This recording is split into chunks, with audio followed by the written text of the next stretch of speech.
नमस्कार। शब्द विन्यास 666 पर आप सभी मित्रों का पुनः पुनः स्वागत और अभिनंदन।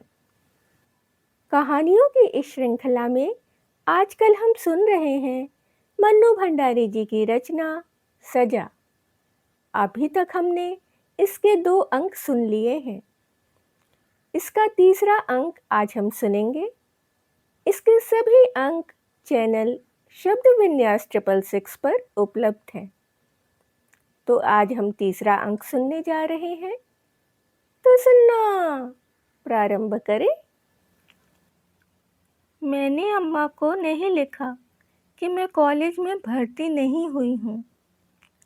लिखने के लिए चाची जी ने मुझे 4 पोस्ट कार्ड दिए थे और बताया था कि हर महीने 4 कार्ड मिलेंगे। उनमें मैं अपने कुशल समाचार भेज देती थी।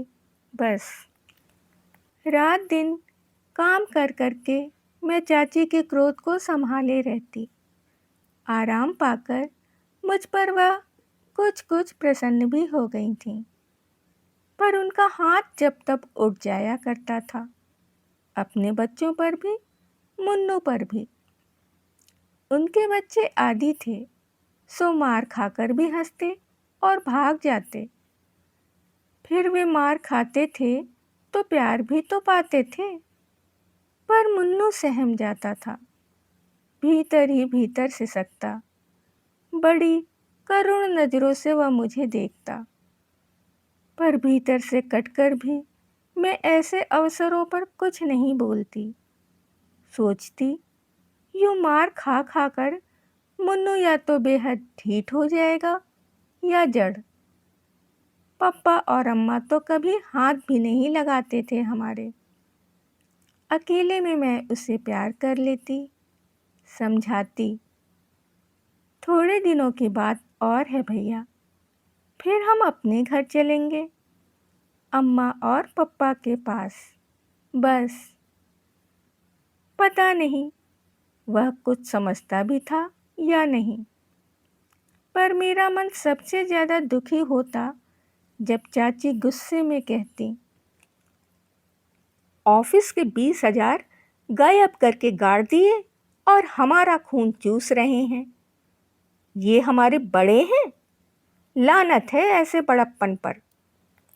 मैं सोचती, क्या सचमुच चाचा जी यही सोचते हैं कि पप्पा ने रुपए मारे हैं? यदि आज उनके पास पैसा होता तो क्या हमें यूँ छोड़ देते और अपने सारे पिछले दिन आंखों के आगे घूम जाते? कितना प्यार करते थे पप्पा, कितना। मैं चाहे कुछ भी लिखूं, पर क्या वह जानते नहीं कि हम पर यहाँ क्या गुजर रही है। 31 तारीख को चाचा जी ने चाची के हाथ में तनख्वाह रखी तो चाची ने कहा, अब भाई साहब को लिख दो कि 50 रुपये नहीं भेज सकेंगे। इस महंगाई के ज़माने में 2 को पालना ही बहुत भारी पड़ रहा है। फिर हमारे भी तो बच्चे हैं, कौन यहाँ खानगढ़ी है।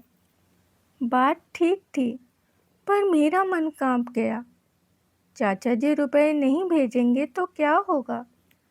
25 रुपये महीने में क्या होगा? इतना तो कमरे का किराया ही चला जाता है। रोती हुई अम्मा और बिसरते हुए पप्पा मुझे सारी रात दिखाई दिए। मैं भी उनके साथ बहुत रोई। अम्मा का कोई पत्र ही नहीं आया बहुत दिनों तक। उठते बैठते एक ही चिंता थी मुझे, अम्मा ने पैसे की क्या व्यवस्था की होगी। कांत मामा का भी कोई पत्र नहीं आया। पता नहीं क्या हाल है उधर का। पूरा अगस्त बीत गया। मैं अपने चारों कार्ड डाल चुकी, पर कोई जवाब नहीं आया। क्या हो गया है अम्मा को, लिखती क्यों नहीं? सितंबर में कांत मामा का पत्र आया। शारदा की तबीयत खराब थी, सो उसे यहाँ ले आया। यहाँ इसका इलाज चल रहा है। दिनेश जी ने कमरा बदल लिया है, उसका पता है। किस्मत के अलावा क्या कहूँ कि तारीख जल्दी नहीं मिलती। तीसरी तारीख इसी महीने के आखिर में पड़ी है। सुनवाई पर जाऊंगा। तुम घबराना मत, भगवान सब ठीक करेंगे। गर्मियों तक कुछ न कुछ अवश्य हो जाएगा। तो पप्पा अकेले रह गए। अम्मा और पप्पा की गोद भी छिन गई जिसमें वो रो सकते थे। पप्पा का यह पता अलीगढ़ की गली गली मुझे मालूम थी। यह तो मजदूरों की बस्ती है। अंधेरी सीलन भरी गलियां, पास में बहते नाले। पप्पा का खाना कौन बनाता होगा? उन्होंने तो कभी ऐसे काम नहीं किए। कभी अंगीठी भी जलाते तो अम्मा मना कर देती थी। तब वह यही कह देते, शारदा, कौन जाने कि इस बार छूट ही जाऊंगा। सजा हो गई तो पता नहीं क्या क्या करना पड़ेगा। अम्मा बीच में ही डांट देती, ऐसी बात भी क्यों मुंह से निकालते हो? भगवान के घर देर हो सकती है, अंधेर नहीं। यह वाक्य अम्मा ने बाबा से सीखा था और मंत्र की तरह गांठ बांध ली थी।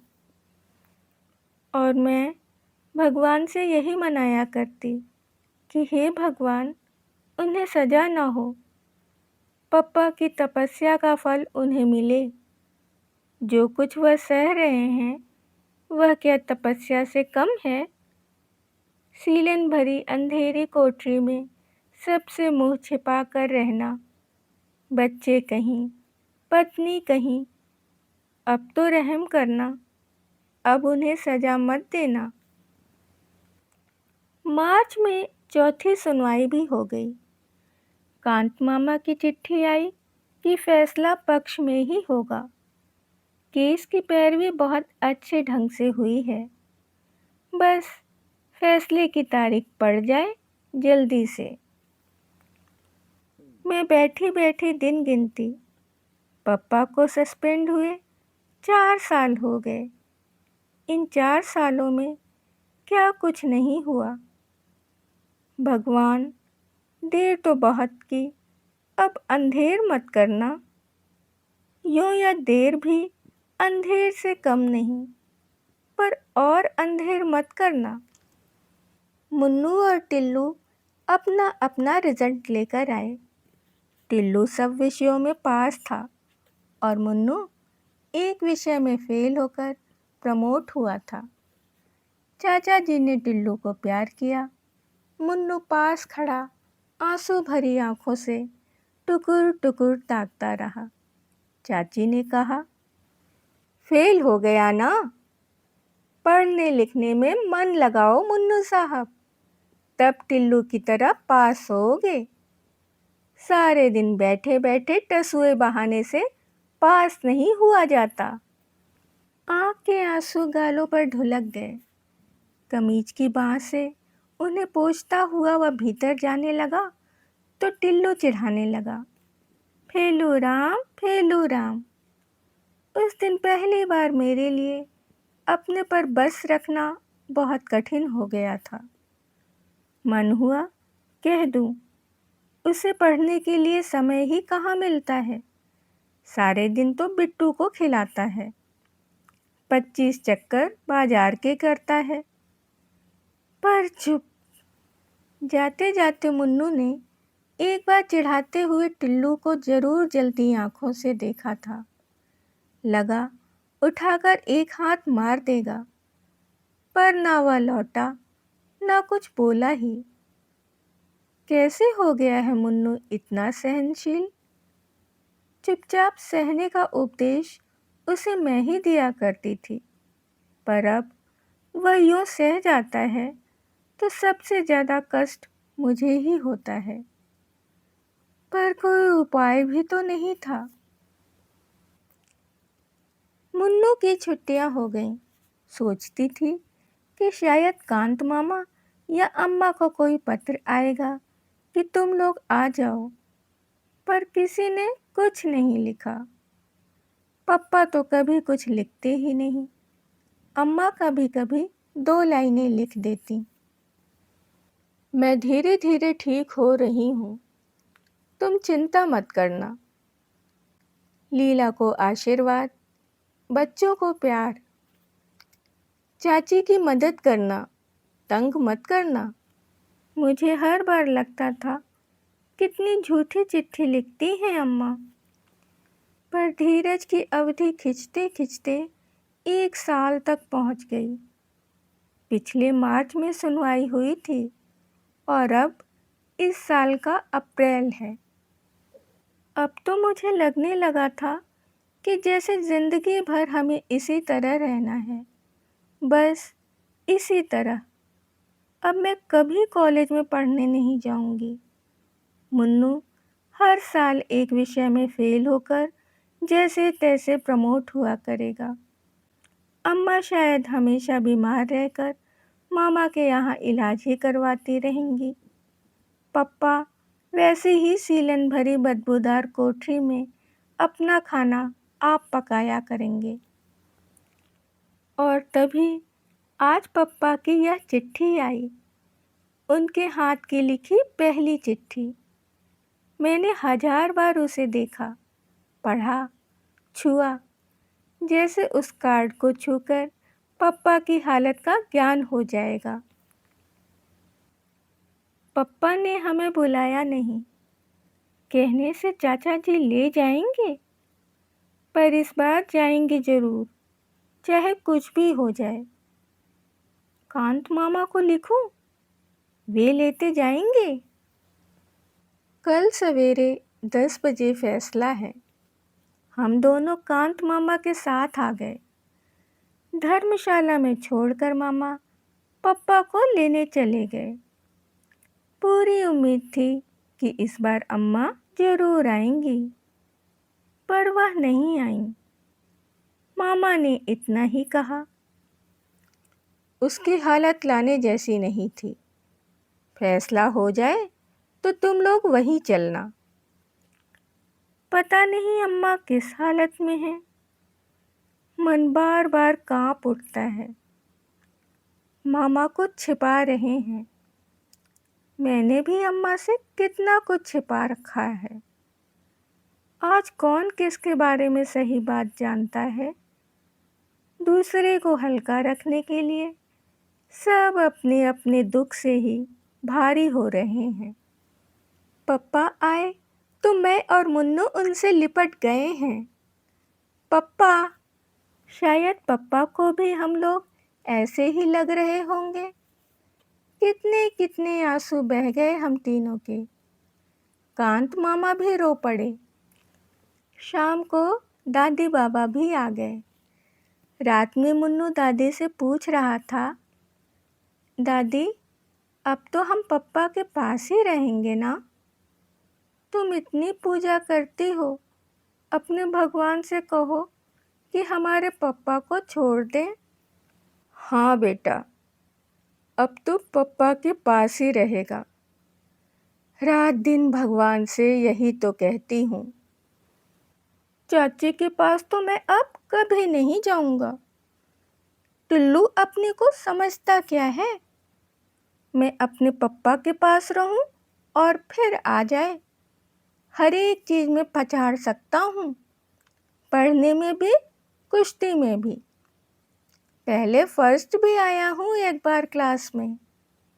क्यों दीदी, आया था ना? मेरी आंखें भीग आईं। कितने दिनों बाद मुन्नू को उसके असली रूप में देख रही हूँ। टिल्लू ने उसे चिढ़ाया था तो इसने कुछ नहीं कहा था, चुपचाप भीतर बैठकर रोया था। शायद जानता था कि टिल्लू को कुछ भी कहने का अर्थ है चाची की मार। पर मुझे कितना बुरा लगा था उस दिन। कहाँ चली गई थी मुन्नू की बाल सुलभ ईर्ष्या और प्रतिस्पर्धा की भावना। क्या इतनी सी उम्र में हम लोग सब कुछ सहने के लिए ही बने हैं? मुन्नू दादी की खाट पर ही सो गया।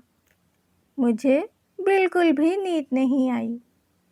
कल फैसला है, हम सबकी किस्मत का फैसला। कांत मामा बहुत आश्वस्त हैं, पर पप्पा के चेहरे पर तो कोई भाव ही नहीं।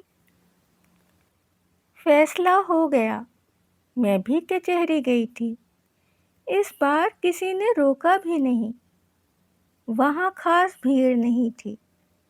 पप्पा में भला घर वालों के सिवा किसी दिलचस्पी हो सकती थी। पप्पा कटघरे में खड़े थे। हम कुर्सियों पर बैठे जज साहब के आने की प्रतीक्षा कर रहे थे। जज साहब आए तो बाबा ने आंखें मूंद लीं। अम्मा का सिर नीचा था। वह जरूर मन ही मन प्रार्थना कर रही होंगी। मैं मुन्नू का हाथ कसकर दबाए बैठी थी और मुझे लग रहा था कि अब और देरी होगी तो मेरी सांस भी घुट जाएगी। कानूनी भाषा में जज साहब ने क्या क्या कहा, मुझे कुछ समझ में नहीं आया, पर आखिरी वाक्य समझ में आ गया। मुजरिम को रिहा किया जाता है। मैं मुन्नू का हाथ हवा में उछालकर एक तरह से चीख ही पड़ी, मुन्नू, पापा रिहा हो गए, रिहा हो गए। पर एकाएक ही दादी और बाबा फूट फूट कर रो पड़े। मैं भय से कांप उठी। कहीं मैंने गलत तो नहीं सुन लिया? पिछली बार भी तो वे लोग इसी तरह रोते रोते घर में घुसे थे। पर बाबा का यह वाक्य, मैं कहता था ना बेटे, भगवान के घर में देर है, अंधेर नहीं, देख। पर पप्पा को क्या हुआ है? वह खुश क्यों नहीं हो रहे? उनका भावहीन चेहरा, गड्ढे में धंसी हुई निस्तेज निर्जीव आंखों में खुशी की चमक क्यों नहीं आ रही? वह ऐसी पथराई आंखों से बाबा को देख रहे हैं मानो उन्हें बाबा की बात ही समझ में नहीं आ रही हो। मैं दौड़कर पप्पा से चिपट गई। पप्पा, आप बरी हो गए। सुनते हैं, आपको सजा नहीं हुई, सजा नहीं हुई है आपको। पर पप्पा फिर भी वैसे ही रहे, मानो उन्हें विश्वास ही नहीं हो रहा है कि उन्हें सजा नहीं हुई है। अभी आप सुन रहे थे मन्नू भंडारी जी की कहानी सजा। कहानी और उसका प्रस्तुतिकरण आपको कैसा लगा? पसंद आने पर आप लाइक कर सकते हैं, मित्रों और परिवारजनों में शेयर कर सकते हैं। चैनल पर आने वाले सभी नए सदस्य चैनल को सब्सक्राइब कर लें और बेल आइकन को दबाना बिल्कुल भी ना भूलें। इससे कोई भी नई कहानी आप तक तुरंत उपलब्ध हो पाएगी। कहानी या उसके प्रस्तुतिकरण से संबंधित कोई भी विचार या सुझाव हो तो आप कमेंट्स के जरिए हम तक भेज सकते हैं। इसके अतिरिक्त अपनी पसंदीदा कोई कहानी या उपन्यास सुनने के लिए भी आप हमें कमेंट्स में लिख सकते हैं। अभी के लिए विदा। शुक्रिया।